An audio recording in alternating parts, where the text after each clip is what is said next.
வாங்கோ இன்றைக்கி ஹெல்த்தியான ரெசிபி ஒன்று காட்ட போகிறேன். ஓட்ஸ் இட்லி எப்படி செய்கிறதுன்னு பார்க்கலாமா? இங்கே நான் 1 கப் அளவுக்கு உப்மா ரவா, ஆனால் பாம்பே ரவா எடுத்துட்டுருக்கேன். அதை நல்லா வறுத்து எடுத்துக்கோங்க. கொஞ்சம் கலர் மாறுற வரைக்கும் வறுத்துட்டு அப்புறமா ஓட்ஸ் ஆட்டா ரெடிமேட் கிடைக்கும். நீங்கள் ஓட்ஸ் ஆட்டா யூஸ் பண்ணாலும் ஓகே, அப்படி இல்லைன்னா நீங்களே ஓட்ஸை வறுத்துட்டு மிக்சியில் பொடிச்சுட்டு பண்ணணும். இந்த மாதிரி பவுடர் பண்ணிட்டா நல்லா ஆகும். இப்போ 1 கப்பு ரவாக்கு 2 கப்பு ஓட்ஸ் மாவை சேர்த்துட்டு அது கொஞ்சம் வறுப்படணும். கொஞ்சம் கை பொறுக்கிற சூடு வந்தால் போகும். இப்போ அதை ஒரு பாத்திரத்துக்கு மாற்றின்னு இருக்கேன்.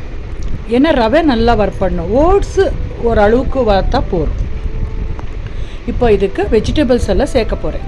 ஒரு கடாயில் 2 டீஸ்பூன் ஆயில் விட்டுட்டு தாளிப்புக்கு கடுகு, கடலைப்பருப்பு, உளுத்தம் பருப்பு, பெருங்காயம், அப்புறம் ஃப்ரெஷ்ஷாக இருக்கிற கருவேப்பிலை, 1 இன்ச்சுக்கு இஞ்சி துண்டு நறுக்கி சேர்த்துக்கோங்க. காரத்துக்கு ஏற்ற பச்சை மிளகா, குடமிளகா, கேரட்டு, பீன்ஸு, உங்களுக்கு என்ன கறிகாய் பிடிக்குமோ எல்லாமே பொடியாக நறுக்கி சேர்த்துக்கலாம். வெஜிடபிள்ஸில் இதே அதுன்ட்டு ஒன்றும் இல்லை, கேபேஜ் கூட நீங்கள் சேர்த்துக்கலாம். தேவைப்படுற உப்பு சேர்த்துட்டு நல்லா சாஃப்ட் ஆகிற வரைக்கும் நல்லா கறிகாயை வறுத்துட்டு இந்த வறுத்து வச்சுருக்க ரவா ஓட்ஸ் மாவுக்கு சேர்த்துக்கோங்க. இப்போது தயிர் சேர்க்கணும்.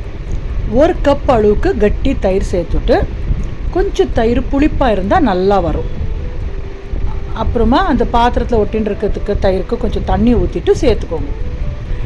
அப்புறம் ஃப்ரெஷ்ஷாக இருக்கிற மல்லித்தழை 2 பிஞ்சு ஆப்ப சோடா சேர்த்துட்டு நல்லா மிக்ஸ் பண்ணி விடுங்க.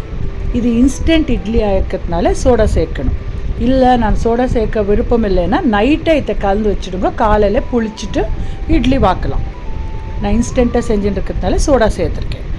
இட்லி தட்டுக்கு எண்ணெய் ஊற்றிட்டு நல்லா அந்த குழிக்கெல்லாம் எண்ணெய் தடவிட்டு இப்போ மாவு ரெடி பண்ணி வச்சோம் இல்லையா, ஓட்ஸ் மாவு, அதை ஒரு குழிக்கும் 3/4 வாசி மாவு போடுங்க. ஏன்னா அது ஒரு உப்பிண்டு வரும். இட்லி சாஃப்டாக ரொம்ப நல்லா வரும்.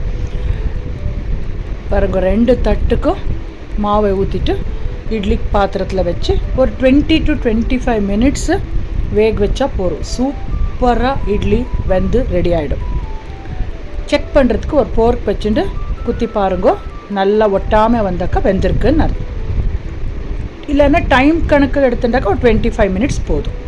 இப்போ சுடு சுடாக ஆவி பறக்க ஓட்ஸ் இட்லி சர்வ் பண்ணிட்டுருக்கேன். நெய் ஊற்றிட்டு சாப்பிடுங்கோ, சூப்பராக இருக்கும். அது கூட காரசாரமாக ஒரு பொட்டுக்கடலை சட்னியும் அப்புறம் கறிகாய் எல்லாம் சேர்த்து ஒரு சாம்பார் கூட வச்சுருந்தேன்.